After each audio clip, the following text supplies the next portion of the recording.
निराशा और संघर्ष के डर से अगर ये महान सिंगर ये सोच लेता दुनिया में कितना गम है, तो शायद आज हम और आप इस मधुर आवाज को सुनने से वंचित होते। वो अपने माँ बाप से एक वादा करके सपनों के शहर मुंबई आए थे। वो अपने माँ बाप से सिर्फ 2 साल का समय मांगकर मुंबई आए थे। प्यार हमारा अमर रहेगा याद। लेकिन कहते हैं समय से पहले और भाग्य से ज्यादा नहीं मिलता। वक्त अभी आया नहीं था और नसीब की आवाज थी कि अभी थोड़ा ठहर जा मुन्ना। आज सुबह जब मैं जगा तो तेरी कसम ऐसा लगा। सीने में पल रहा ख्वाब मन की तड़प और बढ़ा रहा था। अपने सीने में दर्द और चेहरे पर बेबसी लिए रात की तन्हाइयों में सपनों के चादर के साथ मुन्ना सो जाता है। रात बीतती है, आँख खोलते ही दरवाजे पर दस्तक देते हुए एक लड़का कहता है, जाग जा मुन्ना, अब तेरी किस्मत का ताला खुलने वाला है। लेकिन मुन्ना को कुछ समझ में नहीं आता है कि ये लड़का आखिर कौन है और क्या बोल रहा है। मुन्ना ने गुस्से भरे अंदाज में कहा, जो कहना है साफ साफ कहो, यूं पहेलियां ना बुझाओ। लड़के ने कहा, मुझे अन्नू मलिक ने भेजा है। तुम्हारी बंद किस्मत का ताला खुल गया मुन्ना। आज तुम्हें अमिताभ बच्चन के लिए एक गाने की रिकॉर्डिंग करनी है। मर्द टांगे वाला मैं हूँ, मर्द टांगे वाला, मुझे दुश्मन क्या मारेगा। इस मधुर और खनकदार आवाज वाले महान सिंगर का नाम है मोहम्मद अजीज।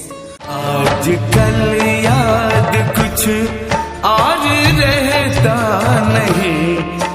मोहम्मद अजीज की ये मधुर आवाज न जाने कितने ही सुपरस्टार्स की आवाज बनी। एक से बढ़कर एक सुपरहिट गाने देने वाले मोहम्मद अजीज को आखिर वो शोहरत क्यों नहीं मिली जिसके वो हकदार थे। इनके गाए गाने मात्र से ही फिल्में सुपरहिट हो जाया करती थी, मगर मोहम्मद अजीज को कोई खास क्रेडिट नहीं मिलता था। आखिर ऐसी कौन सी वजह थी कि ना इनका किसी अवार्ड फंक्शन में नाम लिया जाता और ना ही बुलाया जाता था। आखिरकार इस अजीम फनकार के लिए आर.डी. बर्मन से क्यों भीड़ गई थी आशा भोसले। इनके आवाज़ ने कई बॉलीवुड एक्टरों को सुपरस्टार बनाया, लेकिन कई एक्टरों ने तो इनको श्रद्धांजलि तक नहीं दी और इस फनकार ने कई सिकवे और दर्द लिए इस दुनिया को अलविदा कह गए। ये सब जानेंगे आज के इस वीडियो में। लेकिन मोहम्मद अजीज के साथ फिल्मी दुनिया का ये बर्ताव वाकई शर्मनाक है। मोहम्मद अजीज की आवाज़ में जो ठहराव, मधुरता, दर्द, कशिश और रोमांस था वो शायद किसी और में नहीं था।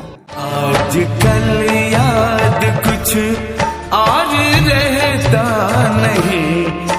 अपनी आवाज़ से लोगों के सीधा दिल में उतर जाने वाले मोहम्मद अजीज को लोग प्यार से मुन्ना कह के बुलाया करते थे। दरअसल इसके पीछे की कहानी है, अजीज साहब बचपन से ही मोहम्मद रफ़ी की आवाज़ के दीवाने थे। जब भी वो रफ़ी साहब के गाने सुनते तो उन गानों में ऐसे खो जाते जैसे मर्फी रेडियो का मुन्ना दिखता था। यही वजह थी कि उनके परिवार में सब उन्हें मुन्ना कह के पुकारने लगे।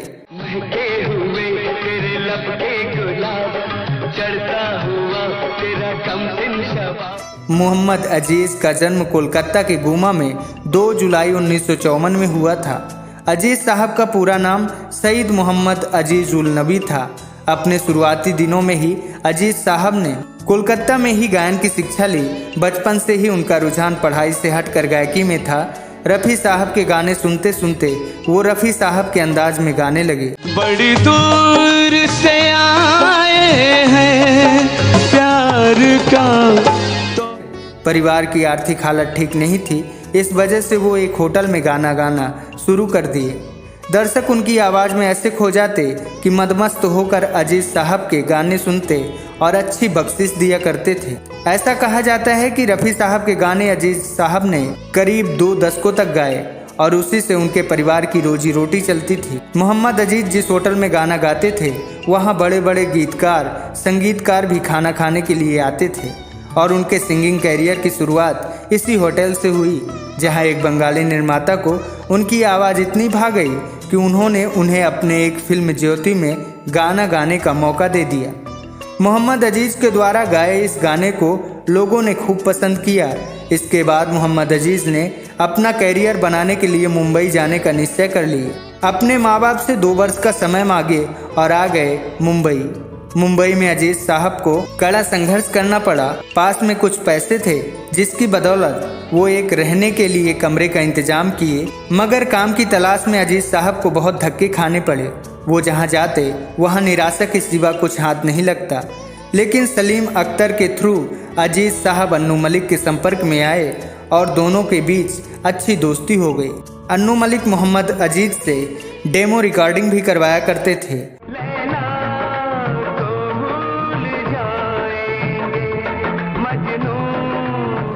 और अजीज साहब बेहिचक उनका ये काम कर दिया करते। इसी बीच सुबह सुबह उनके पास एक लड़का आया और बोला, मुन्ना, मुझे अन्नू मलिक ने भेजा है, तुम्हें अमिताभ बच्चन के एक फिल्म में गाना गाना है। पहले तो अजीज साहब को लगा कि ये लड़का मजाक कर रहा है, लेकिन सच्चाई पता चलते ही फटाफट वो अन्नू मलिक के पास पहुंच गए। अन्नू मलिक ने कहा, आपको मर्द फिल्म का टाइटल सॉन्ग गाना है जो अमिताभ बच्चन पर फिल्माया जाएगा, जो बहुत बड़ा हिट सॉन्ग बना। मर्द टांगे वाला मैं हूँ, मर्द टांगे वाला, मुझे दुश्मन क्या मारेगा। यही से अजीज साहब के फिल्मों में गाने का कारवां चल पड़ा। साल 1985 में आई फिल्म आखिर क्यों में मोहम्मद अजीज ने एक ऐसे गाने को अपनी आवाज़ दी जो अमर हो गया। एक अंधेरा लाख सितारा। और इस गाने के साथ अजीज साहब का नाम हिंदी सिनेमा जगत में मशहूर हो गया। अजीज साहब ने हर बड़े फनकार के साथ काम किया। कल्याण जी, आनंद जी, नौशाद साहब जैसे नामी फनकारों के साथ भी काम किए। अजीज साहब एक ऐसे गायक थे जिन्होंने लता मंगेशकर और आशा भोसले से लेकर सुनिधि चौहान और श्रेया घोषाल यानी आज के जनरेशन के गायकों के साथ भी अपनी आवाज़ का जादू बिखेरा।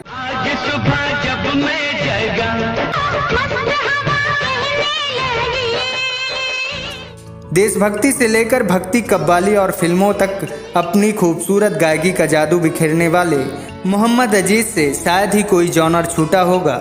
मोहम्मद अजीज का एक किस्सा है जो उन्होंने अपने इंटरव्यू में बताया था। एक बार मोहम्मद अजीज आर.डी. बर्मन के पास गए और आर.डी. बर्मन को वो अपना गाना सुनाए।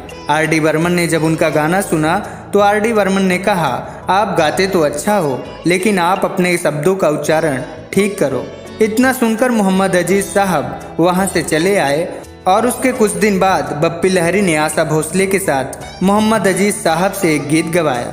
अजीज साहब की आवाज़ आशा जी को इतनी पसंद आई कि उन्होंने अजीज साहब से कहा कि आप ऑफिस आओ, आपसे आर.डी. बर्मन के साथ और गाने गवाने हैं। अजीज साहब तो उस वक्त आशा जी को वो उच्चारण वाली बात नहीं बताई, लेकिन जब वहाँ पहुँचे तो आशा जी को वो बताए कि आर.डी. बर्मन ने उन्हें उच्चारण सही करने की सलाह दी थी।